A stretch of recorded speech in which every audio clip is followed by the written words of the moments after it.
She was 16 years old, standing barefoot at the edge of a stream in Korea, catching snails in a wicker basket. That was the last ordinary moment of her life. A few weeks later, a man knocked on her family's door. He wore civilian clothes. He spoke Korean. He smiled. He told her parents that Japan needed workers, factory workers, and that their daughter would be paid well. She would be safe. She would send money home. Her mother packed her a small cloth bag, one pair of clothes, a piece of dried food wrapped in cloth. She put on her shoes, the only pair she owned, and she walked out of her home. She never came back. Her name was Lee Young-soo, and what happened to her over the next 3 years is one of the most deliberately hidden crimes in the history of the 20th century. Not hidden because there was no evidence. Hidden because the people who did it burned the evidence themselves. The year was 1940. Japan had occupied Korea for 30 years. Korean people lived under Japanese law, Japanese names, Japanese rule. And now Japan was at war, expanding its empire across China, the Philippines, Indonesia, Burma. And the Japanese Imperial Army had a problem. After the rape of Nanking in 1937, where Japanese soldiers massacred 300,000 civilians, the international outrage was so severe that Japanese military commanders decided they needed a system, a controlled system, something organized. So they built one. They called it the IAMFA system. Translated into English, it means comfort women. Recruiters fanned out across Korea, China, Taiwan, the Philippines, Indonesia. They went village to village, door to door.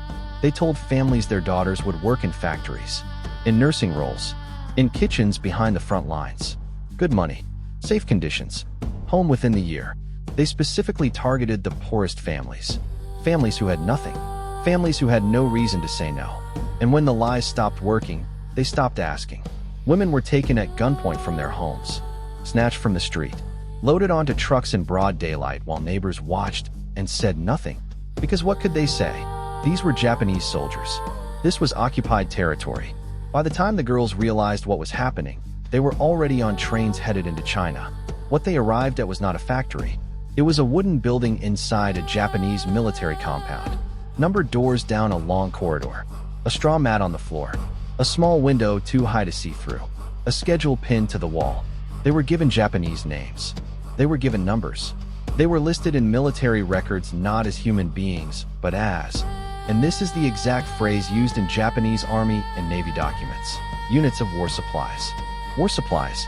That is what the Japanese Imperial Army called these girls. What happened inside those buildings cannot be fully described.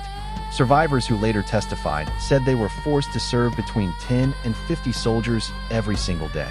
After major battles, when entire regiments returned from combat, the numbers were higher. They were given no days off, no rest, no medical care unless it served the military's purposes. Weekly inspections were conducted, not for the women's health, but to ensure the soldiers were not contracting disease. If a woman became pregnant, she was given a forced abortion, or worse. If a woman refused, she was beaten. If a woman tried to escape, she was dragged back. One survivor, Kim Hak-sun, described her first day in the comfort station. She was 17 years old. She said, "I tried to run away. They caught me and dragged me back. I was told that if I did not obey, I would be killed." She was not speaking of one soldier.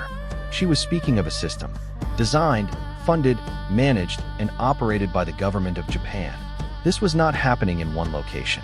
By 1943, comfort stations existed across every territory Japan had conquered: Korea, China, the Philippines, Indonesia, Burma, Taiwan, Singapore, New Guinea. The same building, the same numbered doors, the same schedule, the same girls. Historians estimate that between 200,000 and 400,000 women were forced into this system across 14 countries. Most of them were teenagers. The fatality rate, the percentage who did not survive the war, was 87%. Let that number sit with you for a moment. 87%. For comparison, the death rate among Japanese frontline combat soldiers was 27%. These girls were dying at 3 times the rate of the soldiers who were supposed to be in danger. When Japan surrendered in August 1945, something remarkable happened. The military destroyed its comfort station documents. Officers burned records, shredded registration logs, ordered local commanders to eliminate any paper trail that could connect the imperial government to what had been done. And then, they simply left. The women were not transported home. They were not given money for passage. They were not told where they were or how to get back. They were abandoned. In China, in the Philippines, in Indonesia, thousands of miles from home, speaking languages nobody around them understood. Some made it back. Some never did.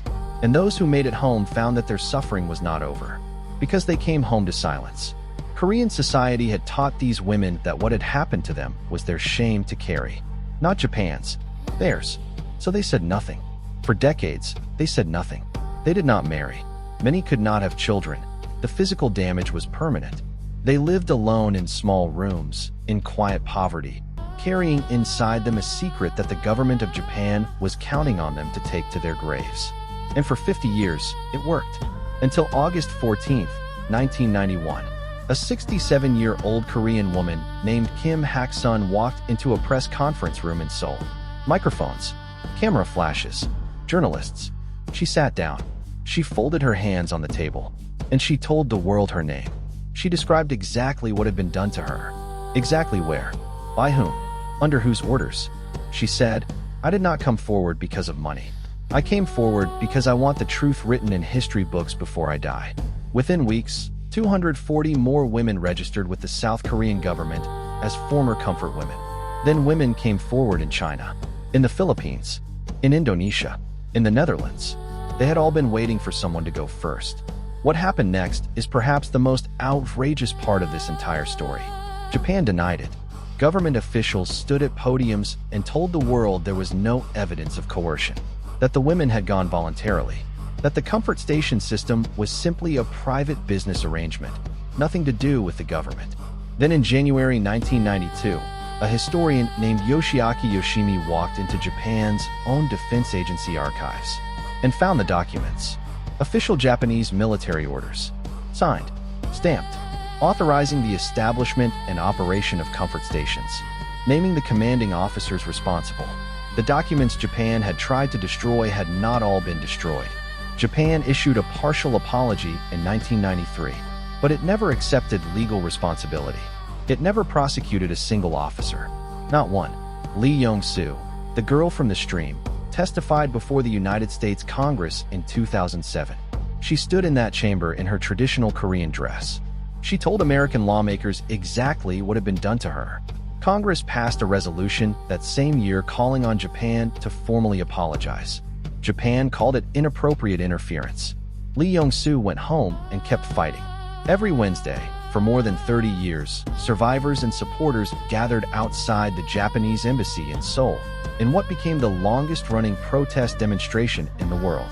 Rain, snow, heat, it did not matter. They came every Wednesday. The last survivors are in their 90s now. Most are gone. Kim Hak-sun, the woman who broke 50 years of silence, died in 1997. She never received a real apology. Japan has still not passed a single law acknowledging what was done. Japan has still not prosecuted a single person. Japan still refers to the comfort women system in some official statements as a voluntary arrangement. The girls on those trains, the girls in those numbered rooms, the girls whose names were replaced with numbers, they are still waiting, and they are running out of time. This story was buried for 50 years because the people who did this were counting on the world to forget. They almost succeeded. If you watch this until the end, you are now one of the people who knows. Share this video, not for this channel. Share it because Kim Hak-sun spent the last years of her life asking one thing, that the truth be written before she died. She kept her part of that promise. The question now is whether we keep ours. Drop a comment below. Just one word. Remember,